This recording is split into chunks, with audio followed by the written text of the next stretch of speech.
తెలంగాణ కుంభమేళగా పిలువబడే మేడారం సమ్మక్క సారలమ్మ జాతర ఇది కేవలం తెలంగాణలోనే కాక ఆసియాలోనే అతిపెద్ద గిరిజన జాతరగా ప్రసిద్ధికెక్కిందని మంత్రి సీతక్క అన్నారు. మేడారం భక్తుల కోసం సీఎం రేవంత్ రెడ్డి 75 కోట్లు మంజూరు చేశారని చెప్పారు.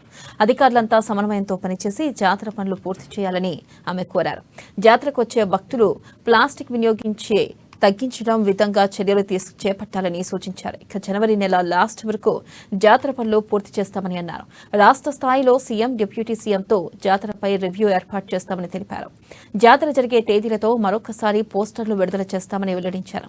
ప్రజాప్రతినిధులు, మినిస్టర్లు, వీఐపీలకు ప్రత్యేక ఆహ్వానం ద్వారా వారిని ఆహ్వానిస్తామన్నారు. కేంద్ర ప్రభుత్వం మేడారం జాతరకు ప్రత్యేక హోదా కల్పిస్తారని ఆశిస్తున్నామని మంత్రి సీతక్క కోరారు.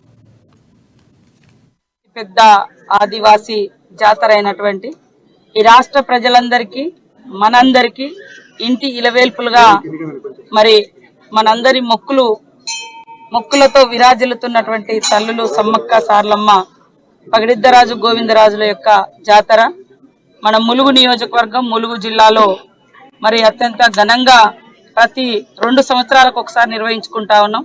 ఈసారి కూడా నూతన ప్రభుత్వం ముఖ్యమంత్రి గారు శ్రీ రేవంత్ రెడ్డి గారి యొక్క ఆధ్వర్యంలో వారి యొక్క మరి సహకారంతో అదే విధంగా డిప్యూటీ సీఎం గారు, ఫైనాన్స్ మినిస్టర్ గారు శ్రీ బట్టి విక్రమార్క గారి యొక్క సహకారంతో ఈసారి మరి ఇప్పటికి ఒక 75 కోట్ల రూపాయలను జాతర ఏర్పాట్లకు అదే విధంగా భక్తుల సౌకర్యార్థము ఇవ్వడం జరిగింది. ఇంకా కొన్ని ప్రతిపాదనలు కూడా సంబంధిత అధికారులు, కలెక్టరు, ఇతర శాఖలతోటి అవన్నీ కూడా తీసుకుంటా ఉన్నాం.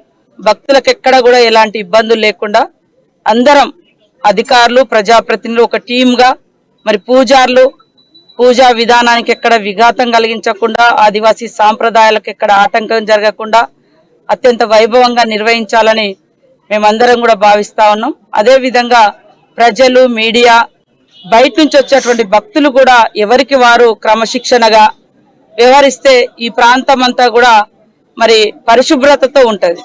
ఏషియాలోనే అతిపెద్ద ఆదివాసీ జాతర అయినటువంటి ఈ రాష్ట్ర